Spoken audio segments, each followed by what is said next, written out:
I also think your characters, when they made that transition initially, they became better characters. They became more sort of interesting or entertaining or both. I don't know if you have any comments on how you approached the character differently when you made that transition, and also, was it like working on a new show, or just like continuing with the same crew, the same kind of creative team, the same chemistry, or was it different?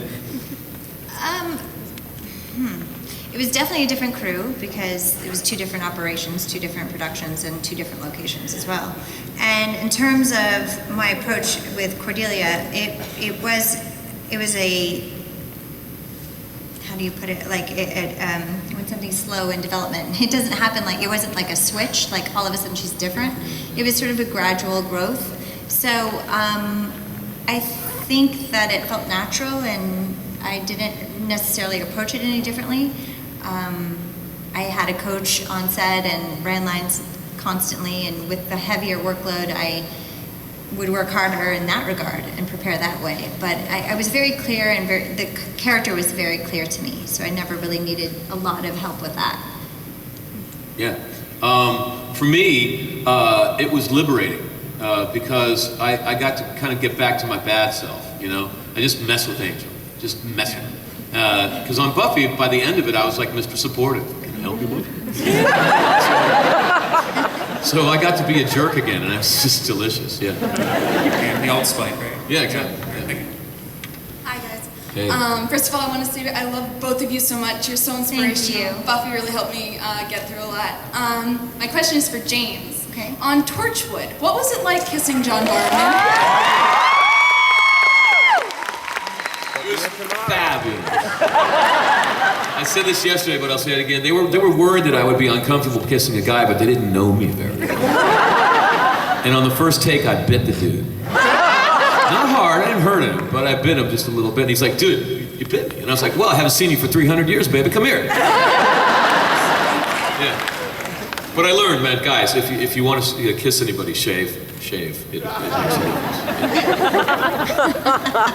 That's rich. Hi guys, my question is for Charisma. I believe it was season 3 that you got the vision and you had the out-of-body experience. I guess that's what it would be called. How did you set that up that, you know, at one point, I guess it would be a stunt double was in the bed where you were walking around with, they took you to a mall. The demon? Is that the one? Where she's ascending, evolving? No, That was Cordy's episode, wasn't it? Yeah. Wasn't it the Cordy episode? Yeah. So what's Somebody the help me question? What's the question exactly? Like how did you set that up, or how was that set up that, Oh, technically, you know, that you were in technically 2 different places at once, but... I don't know. I don't remember. I think, you know, it's shot one scene at a time. But then when they edit it, it's cut that way. We have no idea, man. We just stand on tape. I'm only one person, can only do one thing at a time. And then if I'm there, then I'm there, and then they do movie magic and make cut. It's just always fascinating, so if you can find the inner workings of it. Thank you for your question. Thank you. Thanks so Yeah, much. right on. Hey, hello. Good question. Hey, I just want to share a story with James about how awesome your British accent is. For years, I had no idea that you weren't British. All through Buffy and all through Angel, I had no idea you weren't British. So the first thing I see you on after Angel is Smallville.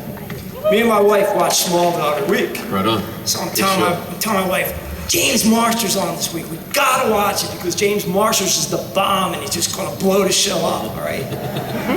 So in your first scene, you're talking like you're talking now. Yeah. No, my first scene I was naked. I told them no nudity. I'm sick of that. I'm sick of being naked. I'm not gonna be naked first scene. They got me. You were typecasted. Yeah, I guess so. So you start talking like this in the scene. I turn to my wife and say, What's wrong that with is the phoniest American accent.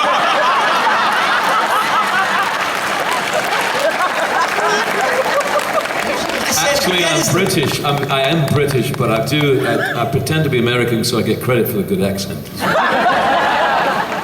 That shit. That is the funniest American accent I've ever heard in my whole life. Is the guy even trying? He's like talking like he's cardboard right now or something.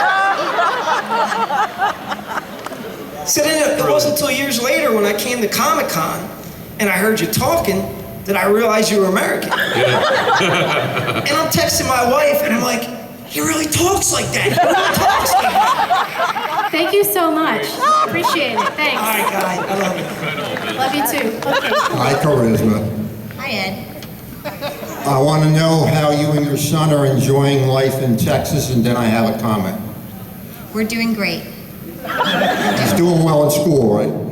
He's a good student. And my comment is for everybody here. I want everybody here to write ABC Family. Tell me one line game to stay on, especially for Charisma, because she's got a lot more layers of Rebecca to start and enjoy. Wow. And there's a lot of, pardon my language, shit on TV. Okay, thank you so much. Thank you. Thank you very much. And actually, we have to stop questions. I'm so sorry, but before we go, we must ask our panelists, where are you going to be next? Will you be signing autographs next? Will you be an artist I alley? will be at my booth shaking Will you be hands. also meeting people. Charisma? I think I have a photo app. And what are your next projects that It's you'd my like to photo share? op. 340 is my photo op. 340 for Charisma's photo op in And then Artist signing Alley. afterwards. Signing after. Ooh. ID Surviving Evil, a blog coming out June 15th. The Lion Game hopefully will return. We will hopefully return in October, shooting in Austin, Texas, back on the air in January.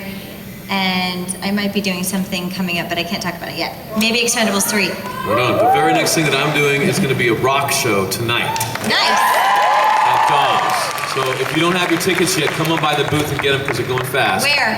At Dobbs. Okay, where's that? Oh, Dobbs is like a mile away. Okay. Yeah, about 10 blocks. Now you know. South Street. Okay. Make sure you're there. Right on. All right. Thank you both so much. Buffy Fest! James Marsters, Carpenter. I love you guys. Thank you.